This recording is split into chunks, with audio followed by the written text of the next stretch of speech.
ጤና ይስጥልን ይህ የኢትዮጵያ ቴሌቪዥን ነው የምሽቱን የ2 ሰዓት ዜና ይዘን ቀርበናል ከዜናዎቹ ጋር ተመስገን በየነ ነኝ በኢትዮጵያ በሚካሄዱ የመንገድ ግንባታ ስራዎች የትራንስፖርት ዘርፍ ላይ የሚታዩ የጊዜና የጥራት ችግሮች የተቋራጮች አቅም ማነስና የፋይናንስ እጥረት መሆኑን የትራንስፖርት ሚኒስቴር ገለጸ የተወካዮች ምክር ቤት በዘርፉ የሚታዩ ችግሮች ዙሪያም ለሚኒስትሩ ድሪባ ኩማ ጥያቄዎች ማቅረብ ማብራሪያ ተሰጥቷቸዋል ዝርዝሩ በያየሰው ሽመልስ ተዘጋጅቷል የህዝብ ተወካዮች ምክር ቤት ባካሄደው መደበኛ ስብሰባው በመንገድ ግንባታ ዘርፍ የሚታዩ ችግሮችን አስመልክቶ ለትራንስፖርት ሚኒስትሩ አቶ ድሪባ ኩማ ጥያቄዎችን አቅርቧል።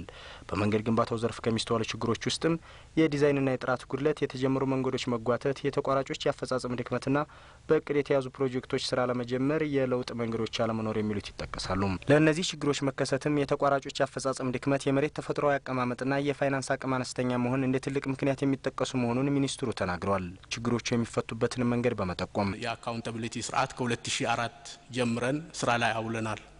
ብዙ ሙያተኞችና የዲዛይን ኩባንያዎች እስካሁን በሰሩትም ጭምር እየተጠየቁ ነው ያሉት። ወደፊት የሰሩ ብቻ ሳይሆን ብላክ ሊስት ውስጥ ይገባሉ፣ በህግም ይጠየቃሉ። አቶ ድሪባ እንደገለጹት ፕሮጀክቶችን በተደራጀ አመራር ክትትል ማድረግ፣ የማሻሻያ ግንባታዎችን ማካሄድና አማራጭ መንገዶችን መገንባት ችግሮቹን በዘላቂነት ለመፍታት ያስችላል። ከመንገዶች ጥራት ጋር ተያይዞ ለተነሱላቸው ጥያቄዎችም የዲዛይንና የጥራት ችግሮችን ለመቆጣጠር የሚያስችል አዋጅ መውጣቱን አስተውሰው የተቋራጮችን የስራ ሁኔታ በህግ መከታተል እንደሚቻል ገልጸዋል። የቱሪስት መዳረሻ የሆኑ የሀገሪቱ አካባቢዎች የአየር ትራንስፖርት አገልግሎት ተጠቃሚ ያለመሆናቸውን በሚመለከትም ከምክር ቤቱ አባላት ጥያቄዎች የቀረቡ ሲሆን የአየር ትራንስፖርት እስካሁን በቱሪስት መዳረሻ አካባቢዎች በሚፈለገው መጠን ያልተስፋፋው ከፋይናንስ አቅም ጋር በተያያዘ መሆኑን ጠቁመው በቀጣይ ወደ ስራ ለመግባት መታቀዱን ተናግረዋል። ምክር ቤቱ በስብሰባው የኢትዮጵያ ሳይንስ አካዳሚን በአዋጅ በማቋቋም ጉባኤውን አጠናቋል። የቴክኒክና ሙያ ተቋማት ችግር ፈቺ ለሆኑ አዳዲስ ቴክኖሎጂዎች መፍለቂያ ማዕከላት እየሆኑ ነው። በአዲስ አበባ ከተማ አስተዳደር የቴክኒክ ሙያ ትምህርትና ስልጠና ተቋማት ለሶስተኛ ጊዜ ያዘጋጁት የቴክኒክ ሙያ ሳምንት አውደ ርዕይ በኤግዚቢሽን ማዕከል ተከፍቷል። አዲስ ህይወት ተስፋዬ ተከታትላ ዝርዝሩን አዘጋጅታለች። በሀገሪቱ ያሉ የቴክኒክና ሙያ ትምህርትና ስልጠና ተቋማት የተለያዩ የችግር ፈቺ የሆኑ የቴክኖሎጂ ሀሳቦችን የማመንጫ ማዕከላት እየሆኑ መጥተዋል። ለአብነት የቤት ጥበትን ለመከላከል በአንድ ቤት ውስጥ የሚኖር ተማሪ በዚች ውስን ቦታ ውስጥ ሁሉን ነገሩን ማጠቃለል ይችላል። ይህ ማለት ከላይ የመኝታው ይኖራል፣ አልጋው እዚች ጋር ማጥናት ይችላል። እዚህኛው ላይ ደግሞ ልብሶቹን ማስቀመጥ ይችላል። ይሄኛው ደግሞ መጽሐፍ መደርደሪያው ነው። ታችኛው ደግሞ ጫማዎቹን መደርደር የሚችልበት ነው። እነዚህና መሰል ችግር ፈቺ ስራዎች በሶስተኛው ከተማ አቀፍ የቴክኒክና ሙያ ሳምንት አውደ ርዕይ መክፈቻ ላይ ቀርበዋል። ውሃ ማውጫ ፓምፕ ነው ማለት ይሄኛውን የምንጠቀምበት አብዛኛው ጊዜ በገጠሩ ላይ ጉድጓድ ውስጥ ውሃ ለማውጣት የሚጠቀሙበት ባሊ ነው። እኛ ደግሞ በተሻለ መልኩ ይሄን ነገር ለአርሶ አደሩ ለማቅረብ ወስነናል ማለት ነው። ማለት አሁን ይሄ ነገር ጉድጓዱ አፍ ላይ ገጠምና የጉድጓዱ ፓይፕ እስከ 3 ሜትር 4 ሜትር ታች ዘልቅ ይችላል። ስናሽከረክረው እቺኛ እነዚህ ያሉት ጎሚኒዎች ወደ ፓምፕ ያርጉ አሁን ይዘውት ይመጣሉ ማለት ነው። ዝናብ መጠበቅ የሚባለው ነገር ያስቀራል። ምክንያቱም ጉድጓዱ ተቆፍሮ ከመሬት ነው ውሃው የሚወጣው ነው ደግሞ ያው ዝናብ መጠበቅ የለበትም። ጉድጓዱ ሞልቷል። ከርሰ ምድር ውስጥ ደግሞ ማንኛውም ቦታ ላይ ከርሰ ምድር ውስጥ ውሃ አለ። ያን ውሃ መጠቀም ይችላል ማለት ነው። ለ5 ቀናት የሚቆየው አውደ ርዕይ አዳዲስ የፈጠራ ስራዎችና ድህነትን ማሸነፍ የሚል ዓላማ ያለው ሲሆን በኤግዚቢሽኑ በጋራና በተናጥል የተሰሩ ስራዎች ቀርበዋል። እና ይሄን ለመስራት ያነሳሳን ዋናው ነገር ምንድነው? የማህበረሰቡ ችግር ነው። በተለያዩ ሳይዞችና ምንድነው እንነፋበታለን ማለት ነው። ጤፍ ሊሆን ይችላል፣ አሸዋ ሊሆን ይችላል። ምን ፈልገው ነገር እዚህ ጋር ዘና ብለን ቆመን የሮተሪ ሞሽን አለ የሚሽከረከረው እዚህ ጋር ክራንክ ሻፍቱ ወደ ስፕሮኬት ሞሽን ይቀይርልናል ዘና ብለን።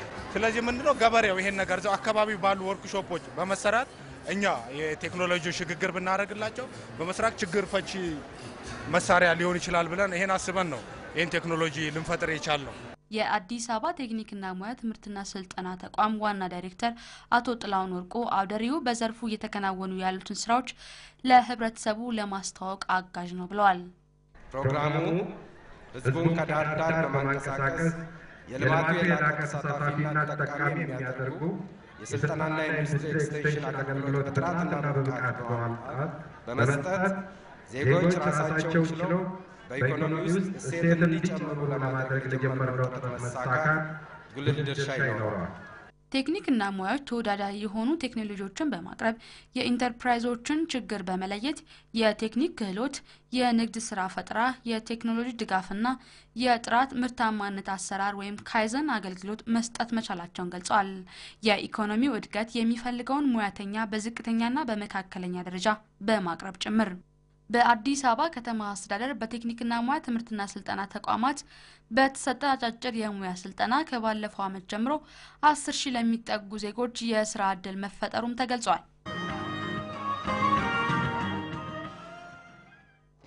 በምዕራብ ጎጃም ዞን የተከናወኑ ባሉ የአፈርና ውሃ ጥበቃ ስራዎች ችግኞችን በማፍላት ለአርሶ አደሮች የሚያቀርቡ ወጣቶች ተጠቃሚ መሆናቸውን ገለጹ። በበጋው ወራት የተከናወኑ የአፈርና ውሃ ጥበቃ ስራዎችን በስነ ህይወታዊ ዘዴ የማጠናከሩ ስራም እየተካሄደ መሆኑን የዞኑ ግብርና መምሪያ አስታውቋል። ዝርዝሩን ከበቀለ ተመስገን። የወተት አባይ ችግኝ ጣቢያ በምዕራብ ጎጃም ዞን ከሚገኙ የችግኝ ጣቢያዎች መካከል አንዱ ሲሆን የአካባቢውን ወጣቶችና አርሶ አደሮች ተጠቃሚ እያደረገ ነው። የችግኝ ጣቢያው በዞኑ ለሚሰሩ የአፈርና ውሃ ጥበቃ ስራዎች በስነ ህይወታዊ ዘዴ ለማጠናከር የበኩሉን ድርሻ እየተወጣ ይገኛል። ጣቢያው ለአፈርና ውሃ ጥበቃ አገልግሎት ከመስጠት ባለፈ ለአካባቢው ወጣቶች የስራ ዕድል ፈጥሯል። አሪፍ ጥቅም ያለው ስራ አጣን ብለን እንትን አንል፣ ያው ስራ እየሰራን ያለው በፊት ቤት ተቀምጠን ነበር ምንል አሁን ስራዎችን እየሰራን እናስቀምጣለን። ያው እኛ ምን ሰራው በአትክልት ማዳቀል ስራ ነው። አትክልት ማዳቅሎ ለገበሬዎች እንትን ማለት ማከፋፈል፣ ለገበሬዎች አከፋፍለን እኛ እነሱ በሚሰጥ ጥቅም እኛ እንጠቀማለን። በአካባቢው የሚገኙ አርሶ አደሮችም ከወተት አባይ ችግኝ ጣቢያ ችግኞችን በመውሰድ ተጠቃሚ መሆናቸውን ተናግረዋል። ሰውን አሁን ቀይሮታል። ሰው አሁን በትንሽ መሬት ላይ አሁን ብዙ ምርት ማግኘት ለምን ብሏል። ማውቀውን ምርት መቅመስ ጀምሯል። አሁን እዚህ ፕሮጀክት በመኖሩ ገበያ ላይ ምንድነው ብሎ የሚጠይቀውን ቀርቶ ራሱ ሸት በልቶ ወደ ገበያዎች እየጀመረ ነው። እኔም ያው ሞዴል ገበሬ ነኝ። ከዛ አንዳንድ አርሶ አደሮች እኔ ምክር መውሰድ ይመጣሉ። ምን ይጠቅመናል አሁን በምን አይነት እንጠቀም ስለሚያማክሩኝ እኔ ደግሞ መጀመሪያ ላይ ለነሱ ምላሽ ለመስጠት መጥቼ የሚጠቅመውና ሻል ያለውን ትክክል ለማየት ጉብኝት ለመስል ነው የመጣው። የሜጫ ወረዳ ግብርና ጽሕፈት ቤት ኃላፊ አቶ የቻለ አበበ የወተት አባይ ችግኝ ጣቢያ ለወጣቶች የስራ ዕድል ከመፍጠር ባለፈ የእውቀት ምንጭ እየሆነ ነው ይላሉ። አመቱን ሙሉ ማለት ይቻላል የስራ ዕድል ፈጠራ እዚህ ጣቢያችን ላይ አለ። አሁን በተጨባጭ እንኳን ወስደን ብናይ በቅርብ ወራት ውስጥ ድረስ የነበረን እስከ 200 የሚደርሱ የቀን ሰራተኞቻችን ስራ ዕድል የፈጠረ ጣቢያ ነው። ስለዚህ የስራ ዕድል ፈጠራውን ስናይ የነሱ የስራ ዕድል ፈጠራ ብቻ ሳይሆን የሙያ ክህሎት ስልጠና የሚያገኙበት ስርዓት ነው ያለው። የምዕራብ ጎጃም ዞን ምክትል አስተዳዳሪና የግብርና መምሪያ ኃላፊ አቶ ተስፋው መንግስቴ በበኩላቸው በአፈርና ውሃ ጥበቃ ለሚከናወኑ ስራዎች በተያያዘው አመት ከባለፈው አመት የተሻለ ዝግጅት መደረጉን ገልጸዋል። ባለፈው አመት ከነበረው ሰፋ አድርገን ያው የችግኝ ጣቢያዎችን እንትን እያል ነው ያለው እያሰራ ነው ያለ። አሁን እነዚህ ችግኝ ጣቢያዎች አርሶ አደሩ አንደኛ ችግኝ ጣቢያ ባፈላ ቁጥር ራሱ ተጠቃሚ ነው። አርሶ አደሩ እንደ ሀገር ሲያው ደግሞ ችግኝ ጣቢያ በመፈላቱ አሁን በተሰራው እርከን ላይ ስለሚቀመጥ ይሄም ሌላ ጠቀሜታ አለው እና ይሄን አውቆ አርሶ አደሩ አሁን በስፋት በግልም ቢሆን አሁን ከመንግስት እየወጣ ነው ችግኝ ጣቢያን ማፍላት በራሱ አርሶ አደሩ እያፈላ እየሸጠ ነው። ከመንደር ማሰባሰብ ፕሮግራም ትግበራ ጋር ተያይዞ አንዳንድ መሞላት ያለባቸው የግብርና ቴክኖሎጂዎች እንዲሟሉ በተወካዮች ምክር ቤት የአርብቶ አደር ጉዳዮች ቋሚ ኮሚቴ ተጠየቀ። ቋሚ ኮሚቴው በአካባቢዎች የፌዴራል ጉዳዮችና የሲቪል ሰርቪስ ሚኒስትሮች ያከናወኗቸውን ያለፉትን 6 ወራት የልማት አፈጻጸምም ገምግሟል። የመንደር ማሰባሰብ በሚካሄድባቸው የገጠር ቀበሌዎች በገበያ ትስስርና በግብርና ቴክኖሎጂዎች አቅርቦት ረገድ ያሉትን ክፍተቶች የፌዴራል ጉዳዮች ሚኒስቴር ከባለድርሻ አካላት ጋር በቅንጅት በመስራት ሊያሟላ እንደሚገባም ቋሚ ኮሚቴው ጠቁሟል። የሲቪል ሰርቪስ ሚኒስቴር በአርብቶ አደርና ከፊል አርብቶ አደር አካባቢ ከኪራይ ሰብሳቢነት የጸዳ አሰራር ስርዓቱን በመዘርጋት ረገድ ትኩረት ሊያደርግ እንደሚገባም ቋሚ ኮሚቴው ማሳሰቡን የዘገበው ሪፖርተራችን አበበ ባዩ ነው።